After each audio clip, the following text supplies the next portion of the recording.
By mid-1970, the first Australian task force base at Nui Dat had operated for 4 years in Viet Cong-dominated Phuoc Tuy province.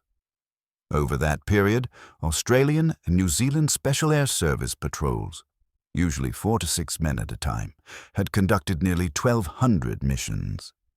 Official figures compiled after the war credited these patrols with 492 enemy killed, 106 possibly killed, 47 wounded, 10 possibly wounded, and 11 prisoners taken, for the loss of only a handful of their own killed in action.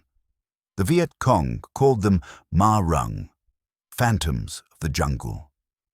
At the same time, U.S. infantry battalions elsewhere in South Vietnam were mounting company-sized search and destroy sweeps, burning through ammunition and artillery shells, yet often ending operations with ambiguous results. This documentary asks a specific, measurable question. How did the methods of those small Australian patrols, especially the practice of hunting the Viet Cong backwards, transfer into U.S. reconnaissance and ranger units, and how far did that knowledge contribute to the late war rise in American small unit kill ratios? The staff officers at Military Assistance Command, Vietnam headquarters in Saigon, reviewed strength returns and operations summaries in early 1966. The numbers told a story of rapid American expansion. U.S. personnel in South Vietnam had passed 184,000 by the end of 1965. They continued climbing through the first months of 1966. General William Westmoreland's strategy centered on large unit operations. His staff called them search and destroy missions. The metric was simple: body count. The method was overwhelming: helicopters, artillery, tactical airstrikes. American forces would use mobility and firepower to grind down enemy main forces. The concept looked perfect on paper. The logistical base grew to match the ambition. Cam Ranh Bay expanded into one of the busiest ports in the world. Vung Tau handled thousands of tons of supplies. Major U.S. formations, the 1st Infantry Division, the 25th Infantry Division, the 1st Cavalry Division, took up areas of responsibility across the country. Each division brought its own artillery, its own aviation, its own support structure. The American military machine had arrived in force, but the lessons learned reports began showing problems. Ammunition expenditure per confirmed enemy casualty ran high. Very high. In some operations, infantry battalions fired thousands of rounds for each enemy. Soldier confirmed dead. Search and destroy sweeps often found empty jungle. Intelligence officers called them dry holes. The dense terrain made traditional infantry tactics difficult. The dispersed nature of Viet Cong units made them hard to locate. Company-sized sweeps made noise. The enemy heard them coming and melted away. A second Field Force report from mid-1966 expressed concern. The language was cautious but clear. Conventional infantry methods were producing mixed results in jungle warfare against a guerrilla enemy. Battalion commanders were asking for better reconnaissance. Division staffs wanted more accurate intelligence. The body count system demanded results, but the small VC units proved elusive targets for large American formations. The core problem emerged in the data. A big unit, big logistics model was struggling to produce reliable results at the patrol level. Officers studied the numbers from different provinces. They compared contact rates. They analyzed ammunition expenditure. The statistics raised an uncomfortable question. If more men and more firepower weren't producing better ratios, what would? In some areas of operation, American units were firing several thousand rounds for each confirmed enemy casualty. The contrast with expectations was stark. The strategy had been built on American strengths: technology, mobility, overwhelming force. Yet somewhere in the tactical execution, the advantage wasn't translating into efficient results. The staff officers continued their reviews. The operations continued. And far to the southeast in Phuoc Tuy province, a different model was already producing very different numbers. Movement orders and landing manifests documented the arrival of the first Australian task force in April 1966. Between April and June, Australian units conducted Operation Hardihood, establishing a base at Nui Dat in Phuoc Tuy Province. The Australians were not new to Vietnam. The Australian Army Training Team Vietnam had been operating since 1962, training ARVN units in small unit operations and village defense. Those advisors had learned their craft in earlier wars. The Special Air Service Regiment arrived as the primary reconnaissance arm of 1ATF. The regiment brought recent combat experience from Borneo and Malaya. In those campaigns, SAS troopers had perfected jungle reconnaissance techniques. They worked in small patrols, they moved slowly, they avoided tracks, they read the jungle. They set deliberate ambushes rather than conducting large sweeps. The doctrine was formal and specific. An archival description from the Australian War Memorial outlined the SASR's mission in Vietnam. Medium-range reconnaissance patrols, observation of enemy troop movements, and long-range ambushes in enemy-dominated territory. The patrols typically consisted of 4 to 6 men. Each man carried a heavy load, rifle, ammunition, radio batteries, water, rations for extended operations. The patrols inserted by helicopter moved to their area of operations and then went silent. The tactical method emphasized patience. SAS patrols moved at perhaps 500 meters per hour, sometimes less. They halted frequently to listen. They cut sign, reading footprints, disturbed vegetation, broken branches.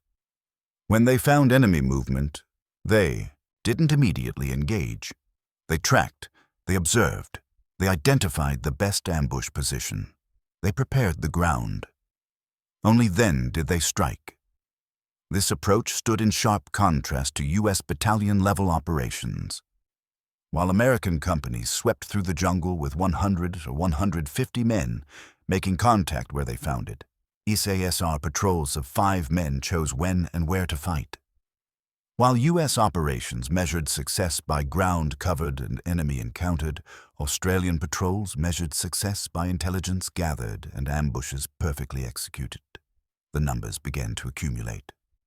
Over 6 years in Vietnam, SASR and New Zealand SAS patrols conducted nearly 1,200 missions. The official tally recorded 492 enemy killed, 106 possibly killed, 47 wounded, 10 possibly wounded, and 11 captured. Australian losses remained minimal. The kill ratio was extraordinary. No large-scale operations, no battalion sweeps, no massive artillery preparation.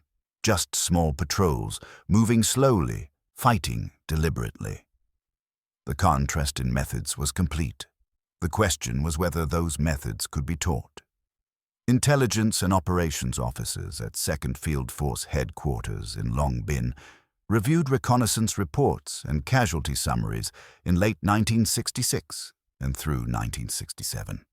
They examined data from U.S. long-range reconnaissance patrol units. They studied reports from Allied forces. The numbers didn't match. U.S. LRRP detachments operated under divisional control. Their primary mission was reconnaissance, eyes and ears for the division commander.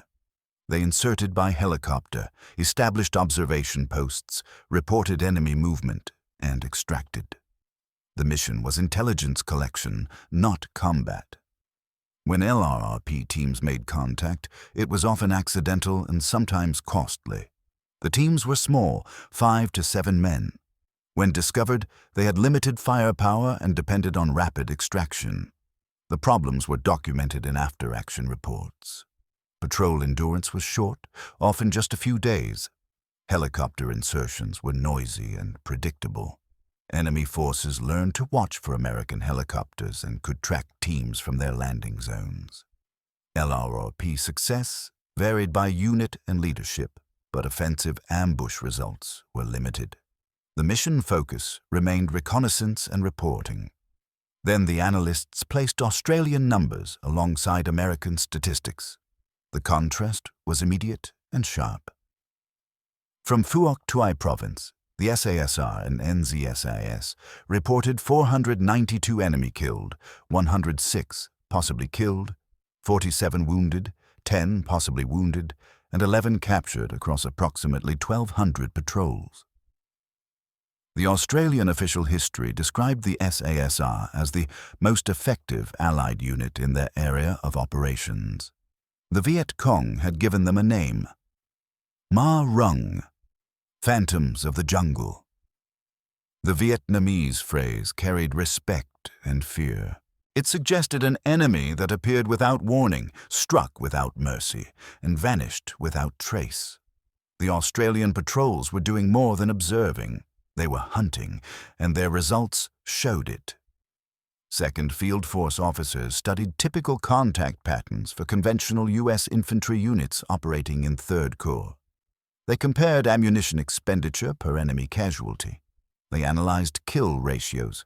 The data showed a clear pattern.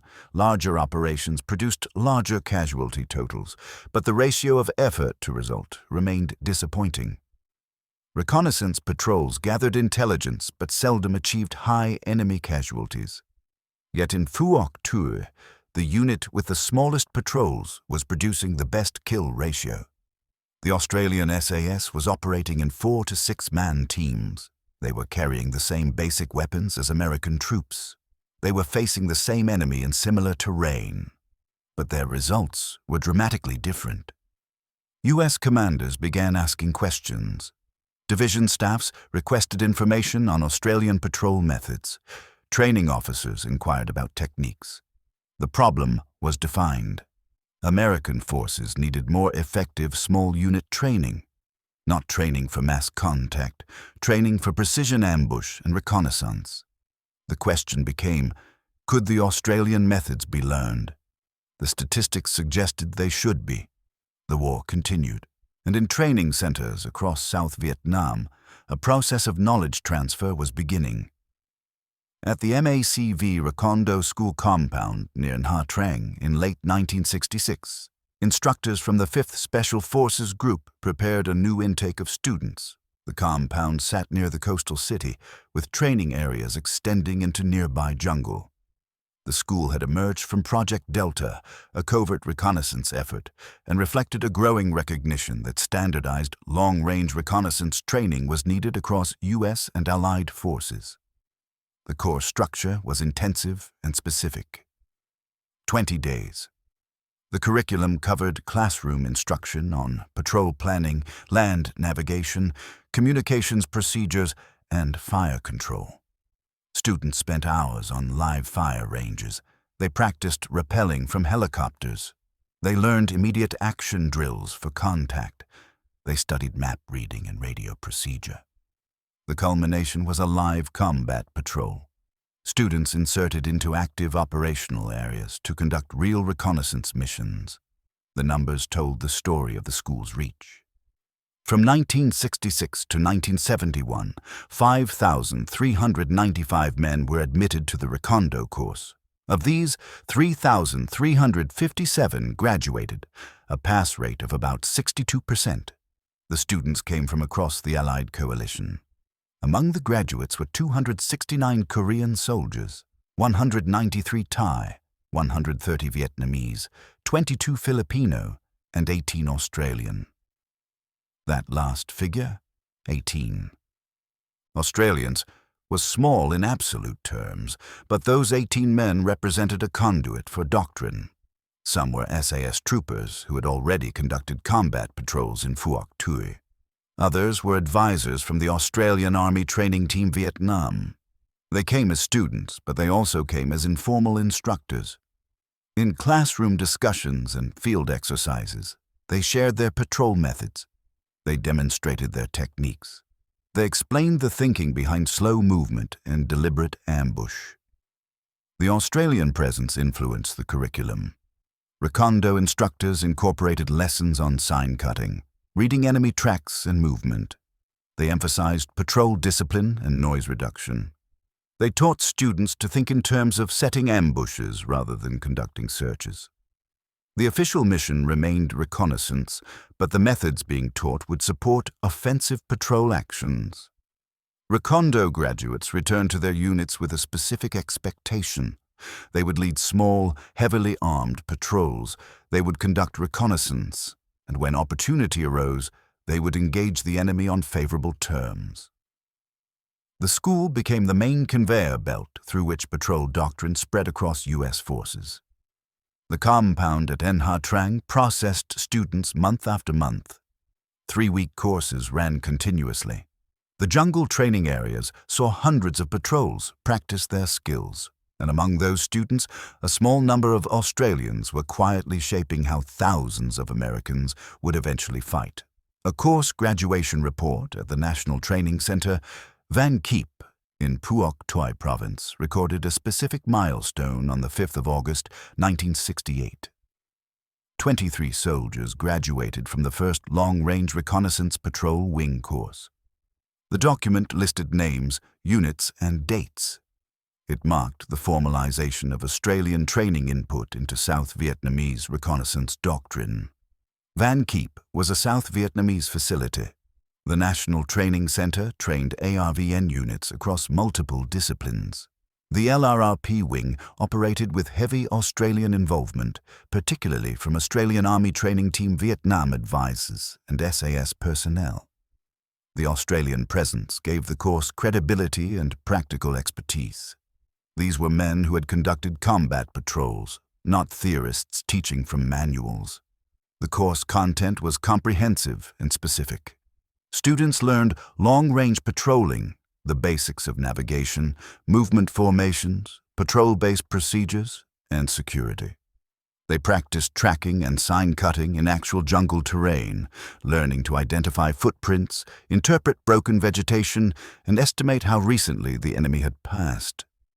The curriculum included detailed instruction on ambush planning, site selection, fields of fire, Claymore emplacement, and fire control discipline. Integration of supporting fires was critical. Students learned how to call for artillery and mortar support. They practiced adjusting fire missions for small patrol teams. They studied air support coordination, including how to mark targets and direct close air support when a 6-man patrol made contact with a larger enemy force. The student body reflected the course's broad impact. ARVN reconnaissance units sent men. Regional forces and popular forces, the local militias, nominated candidates. Allied personnel attended, including some American soldiers. The training was not exclusive to elite units. The goal was to spread effective patrol methods across South Vietnamese forces. The Australian LRRP wing report documented course dates, student numbers, and training objectives. The records were methodical. Each course followed a standard program. Each graduate received recognition, and each graduate carried home a specific set of skills based on Australian combat experience. Graduation from Kiep's Australian-sponsored long-range patrol course carried weight. Graduates received a reconnaissance badge recognized across the South Vietnamese Army. The badge symbolized standardized training. It indicated that the bearer had been taught by men who knew how to fight in the jungle. It meant knowledge had been institutionalized. The graduation on the 5th of August, 1968, was the first of many. Courses continued. Students rotated through. And the patrol methods that had proven effective in Phuoc Toi spread into ARVN units, regional forces, and popular forces across South Vietnam. The numbers of men trained would grow. The impact would become measurable. Patrol orders at Nui Dat in 1967 and 1968 occasionally listed attached personnel from U.S. Special Forces or LRRP units. The notation was brief. 1 times U.S. PERS attached for training. The arrangement worked both ways. Individual Australian SAS operators served on exchange with U.S. units. American LRRPs and Special Forces sometimes accompanied SAS patrols in Phuoc Toi, Bien Hoa, Long Can, and Binh Toi provinces. The practice was informal but deliberate. It put Americans in the field with Australians to observe their methods directly. The observations were specific and practical.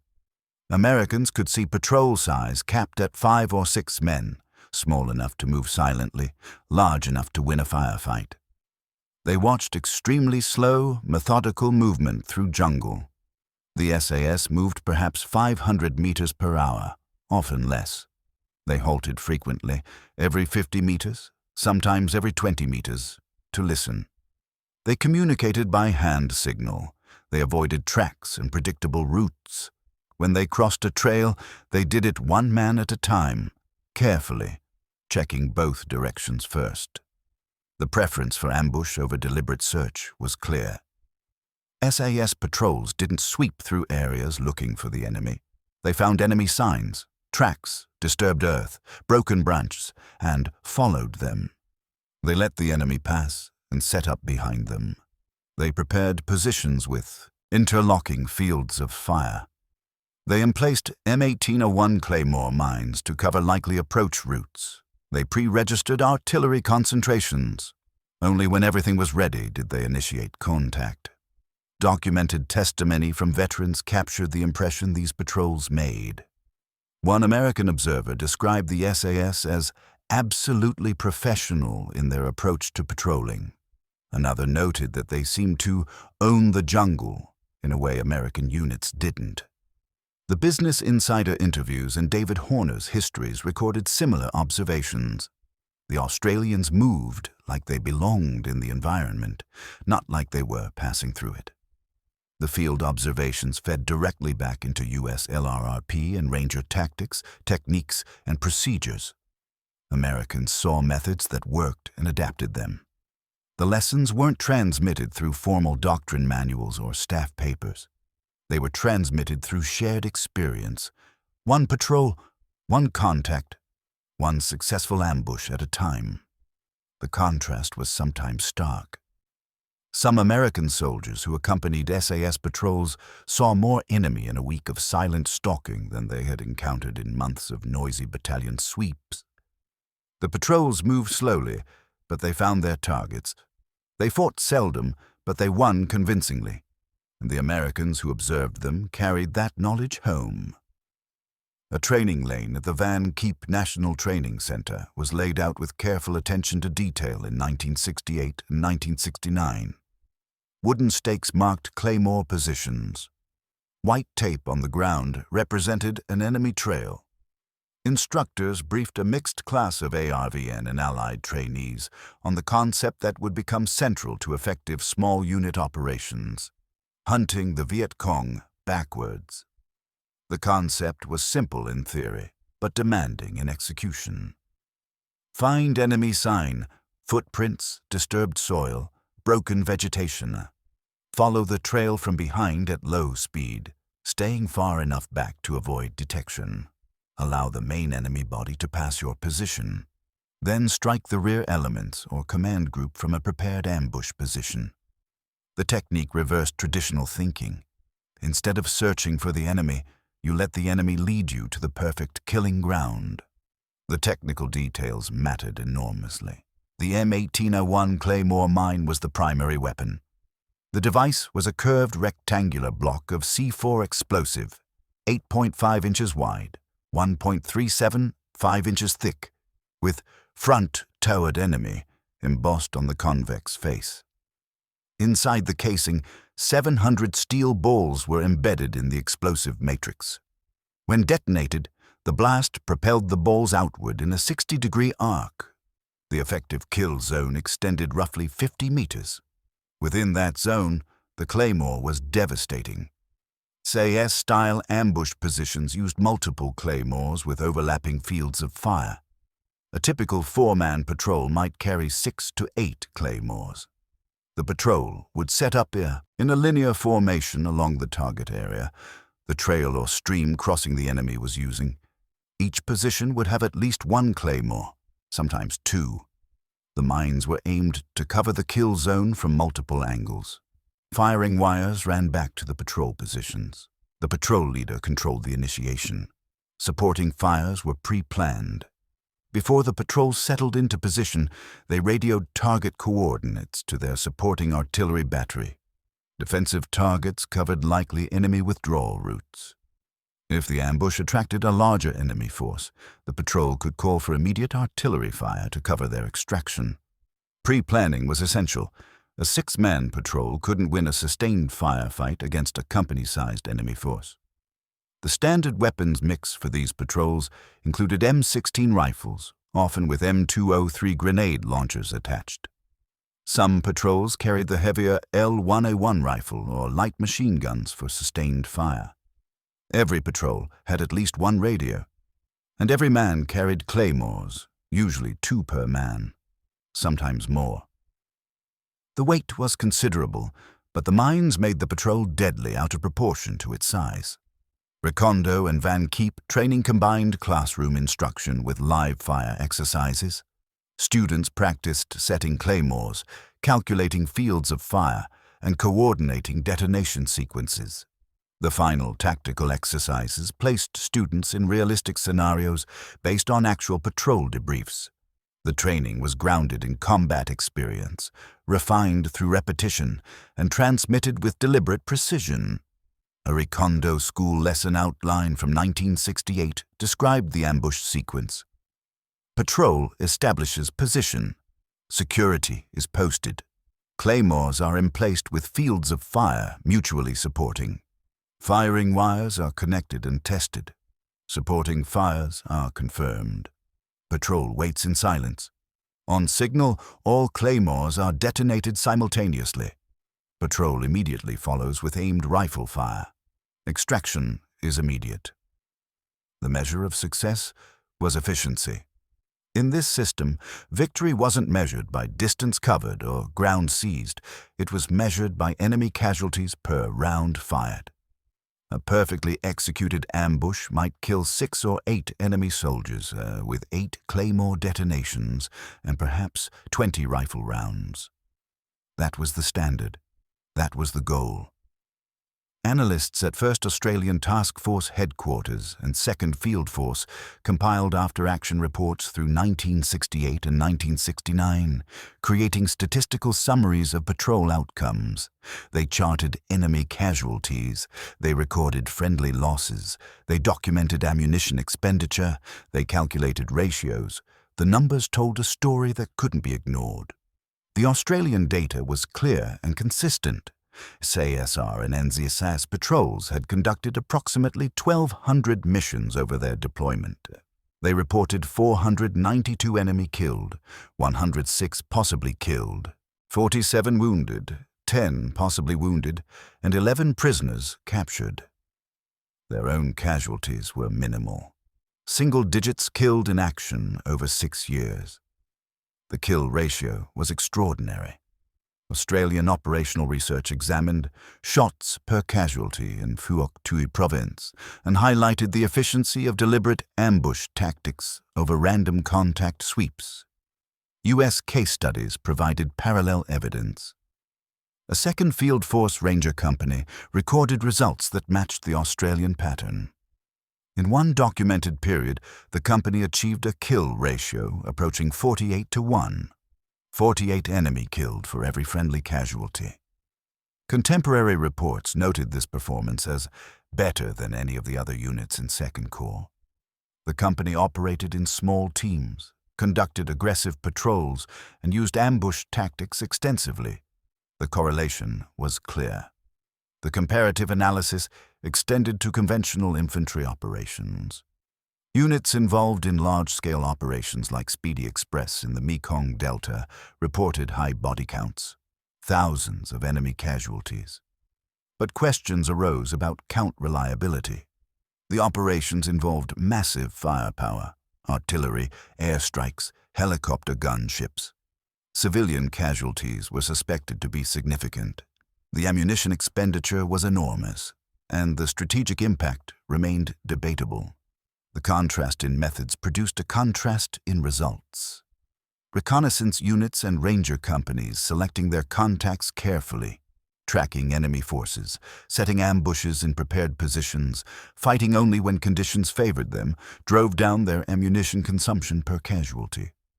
They also drove up their kill ratios. Fewer engagements, better intelligence, more favorable tactical situations, more reliable results. The cause and effect relationship was documented in operations research. Deliberate contact selection produced efficiency. A patrol that tracked an enemy unit for hours, then destroyed it in a 30-second ambush, used minimal ammunition for maximum effect. A company that swept through an area making contact where it happened fired far more rounds for less certain results. The paradox was striking and measurable. The smallest units, patrols of 4 to 6 men, were producing the most reliable, cost-effective results in terms of enemy casualties and intelligence gathered. A conventional infantry company might have 120 men. A ranger patrol had 6. Yet in some measurable periods, those 6 men were killing more enemy per man deployed than the company. The numbers accumulated, the reports circulated, and commanders took notice. A divisional operations order in early 1969 reflected a significant structural change across U.S. forces in Vietnam. Long-range reconnaissance patrol detachments were formally redesignated under the 75th Infantry Regiment with the designation Ranger. The change was more than administrative. It marked a doctrinal shift in how small reconnaissance units were understood and employed. The LRRP to Ranger conversion recognized reality. These units had evolved beyond pure reconnaissance. They were conducting combat patrols. They were setting ambushes. They were killing enemy soldiers at impressive ratios. The Ranger designation reflected that expanded role and carried historical weight, linking these modern units to the elite reconnaissance tradition of World War II and Korea. The structural reorganization standardized unit composition. Ranger companies were authorized specific strengths and organized into small patrol teams. The standard became 4 to 6 men per patrol, exactly the model the Australians had been using all along. Each company had multiple teams that could deploy simultaneously across the division's area of operations. The tactical changes accompanied the structural reforms. Doctrinal updates emphasized small patrol sizes as standard operating procedure. They increased authorized Claymore and demolition loads per patrol, recognizing that these teams would be setting ambushes, not just observing. The emphasis shifted explicitly from reporting enemy activity to destroying enemy forces through ambush and coordinated fires. A Ranger after-action report from late 1969 captured the evolution. The company commander wrote, "Ranger training changed how we approached the jungle. We stopped trying to cover ground and started controlling ground, silently. We tracked the enemy. We set up where we wanted to fight. We hit them on our terms." The words reflected doctrine learned at Recondo, refined through Kiep training methods and grounded in combat experience. The impact showed in unit performance. By late 1969, division commanders were reviewing monthly statistics and noting a pattern. Their Ranger companies were killing more enemy per man than their infantry battalions. The Rangers were teams 1/10 the size of a line company. They consumed a fraction of the resources, yet their confirmed kills per patrol were often higher than a company-sized operation. The doctrinal transformation was complete. What had begun as eyes and ears, small teams reporting enemy movement, had become hunters. Small teams deliberately seeking and destroying enemy forces through precision ambush. And the methods they used looked remarkably similar to what the Australians had been teaching since 1966. A second field force, lessons learned meeting in early 1970 reviewed monthly operational data. Staff officers examined Ranger company performance across the core area. They compared contact rates. They analyzed kill ratios. They studied casualty patterns. The data showed a clear pattern. Something was working. The concrete examples came from monthly reports.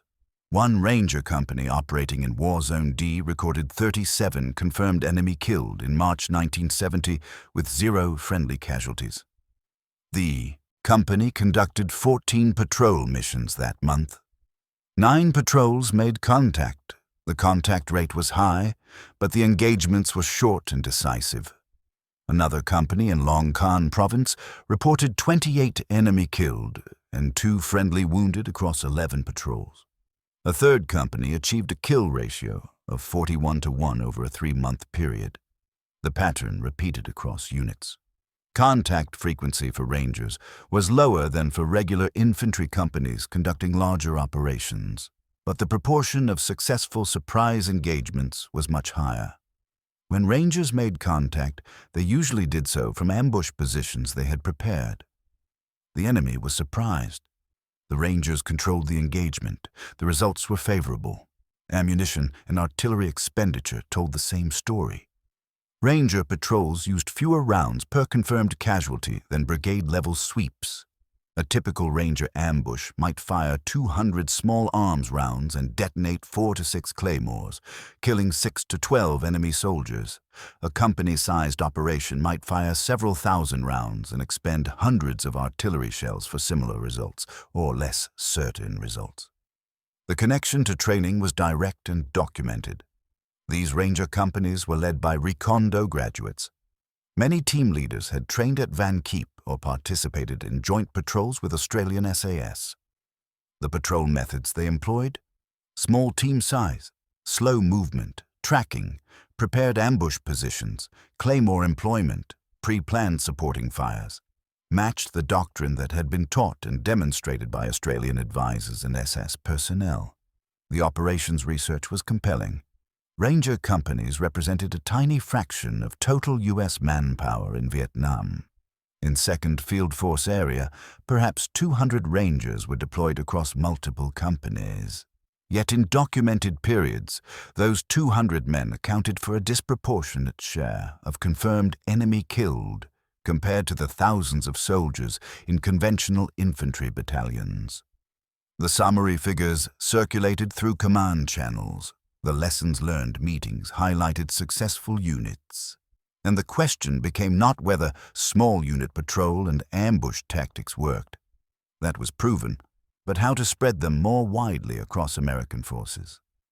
A post-war historian working in Canberra in the 1980s and 1990s compared Australian official histories with American accounts of LRRP and Ranger evolution. The comparison revealed how different national narratives handled the same tactical developments. The Australian narrative, particularly David Horner's SAS Phantoms of the Jungle, was explicit about SASR success. The book documented the regiment's operations in Phuoc Tuy province.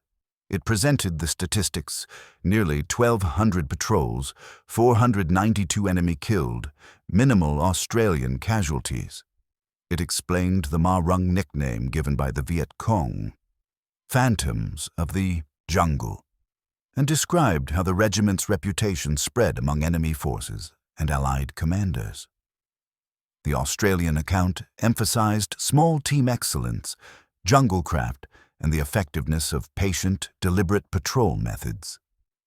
U.S. Ranger and Recondo histories took a different approach. They emphasized Project Delta and American innovation in long-range reconnaissance. They described the formation of LRRP detachments and their conversion to Ranger companies. They documented combat actions, casualties, and unit citations. Allied contributions were mentioned, but usually in passing. The Australian role was acknowledged but not quantified. The narrative arc focused on American initiative and adaptation. Documented testimonies from veterans provided a different perspective. Business Insider interviews with Americans who served alongside Australian SAS were explicit in their praise. One veteran called them excellent soldiers and noted their incredible jungle expertise. Another described watching an SAS patrol track Viet Cong through dense jungle. They could read sign that I couldn't even see. They moved like ghosts. When they set an ambush, it was absolutely professional. The analytical balance required care. The documentary evidence did not support a claim that Australian SAS invented all successful U.S. small unit tactics. American forces had their own reconnaissance traditions. Project Delta pioneered covert operations. Special forces had extensive experience. U.S. innovation and adaptation were real. But the evidence did support a more modest claim. Australian SAS served as key trainers and demonstrators of effective patrol methods at critical institutions, MACV Recondo School and Van Kiep LRRP Wing. They provided working examples of successful small unit operations in jungle terrain. Their methods were observed, documented, taught, and adopted. The doctrinal reach was measurable in training records, patrol procedures, and combat results. The numbers told part of the story. Only 18 Australians graduated from Recondo. Van Kiep had Australian staff, but trained primarily Vietnamese and Allied personnel. The direct Australian presence was modest in absolute terms. Yet their influence appeared in field manuals, after-action reports, and the patrol methods of thousands of American soldiers who never met an Australian but learned from instructors who had. The question of credit remained complex. Wars are won by many contributors. Tactics spread through multiple channels. Attribution is rarely simple. But the documentary trail was clear enough. Australian SAS demonstrated a method that worked. Americans learned it, adapted it, and used it. And measurable results improved. An American long-range surveillance unit training exercise in West Germany in the mid-1980s used a manual that explicitly referenced Vietnam-era LRRP and Ranger tactics. The Cold War required different preparations. The enemy was now Soviet mechanized forces, not Viet Cong guerrillas in jungle. But the fundamental reconnaissance principles remained valid.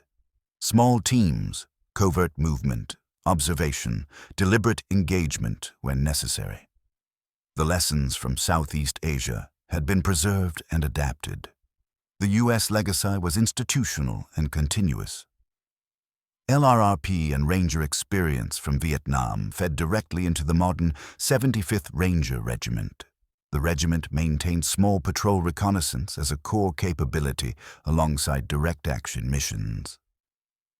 Later, dedicated long-range surveillance units carried the reconnaissance mission into the 1980s and 1990s. Their training documents cited Vietnam-era methods.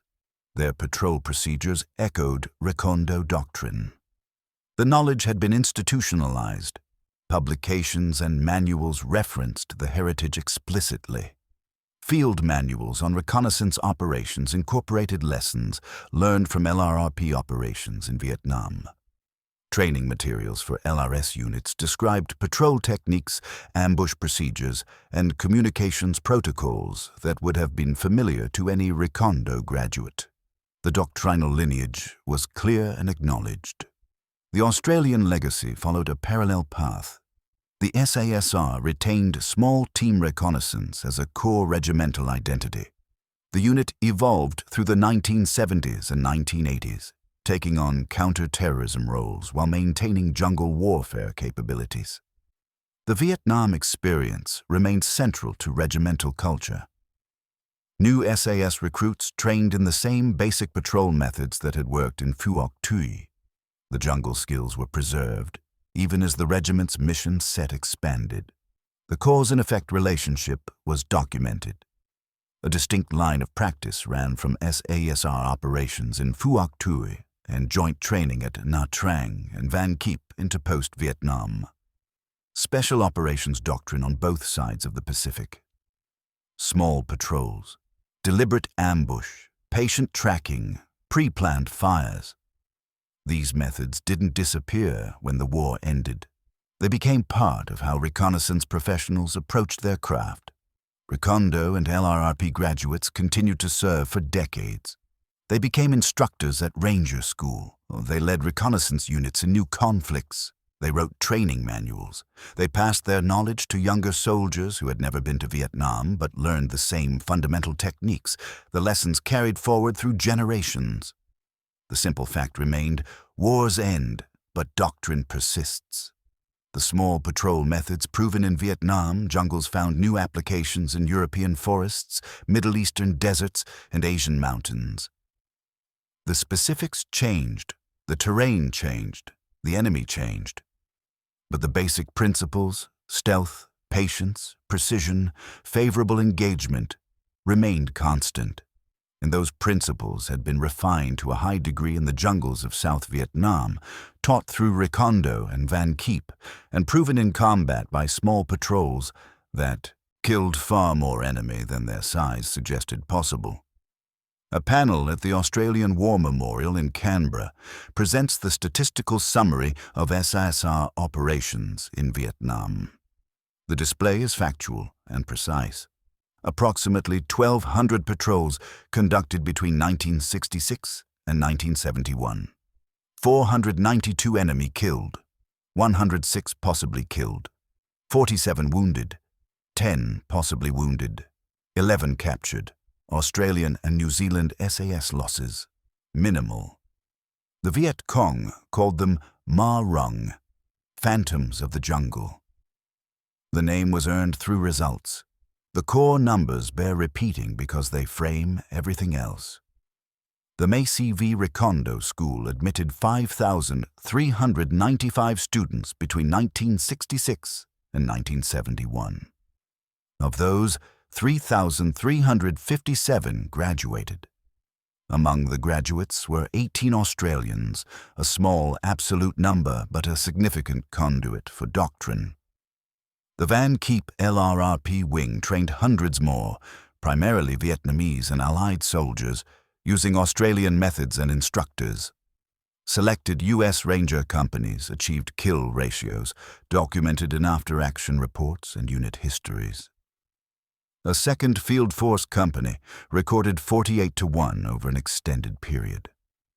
Other companies reported similar results when employing small team patrol and ambush tactics. The pattern was consistent. Smaller patrols, prepared ambushes, and disciplined fire control produced better ratios than large-scale sweeps. The balanced conclusion requires precision. Australian SAS training and demonstration did not determine the overall outcome of the Vietnam War. That outcome was shaped by strategic decisions, political constraints, enemy determination, and countless other factors far beyond small unit tactics. No amount of patrol effectiveness could resolve the fundamental contradictions of the conflict, but within a more limited scope, the impact was demonstrable and measurable. Australian SAS methods shaped how specific U.S. and Allied reconnaissance units fought. The training pipeline through Recondo and Kiep spread those methods across thousands of soldiers. The adoption of small team patrol doctrine, tracking techniques, deliberate ambush procedures, and precision fire discipline raised the effectiveness of American reconnaissance and ranger units operating in jungle conditions. David Horner's observation in Phantoms of the Jungle captured the essence. It was, with good reason, that the Viet Cong called them Ma Rung. The Australian SAS earned their reputation through 6 years of consistent, documented success. They killed more enemy per patrol than any comparable unit. They suffered minimal casualties, and they taught others how to do the same. The lesson was specific but powerful. In a war defined by large operations, massive firepower, and contested body counts, the small patrols stood out. Their methods were different. Their results were verifiable. Their impact on American reconnaissance doctrine was real and lasting. The final assessment rests on numbers that cannot be disputed. Fewer men, fewer shots, a disproportionate share of verified results. In the complex calculus of Vietnam, where so many statistics were ambiguous and so many claims were contested, these numbers had a clarity that couldn't be denied. The Phantoms of the Jungle left a record in cold, unambiguous figures, and in the patrol method still taught to reconnaissance soldiers decades later. In a war often remembered for massed firepower and uncertain body counts, the record of these small patrols stands out in cold, unambiguous numbers. Fewer men, fewer shots, and a disproportionate share of verified results.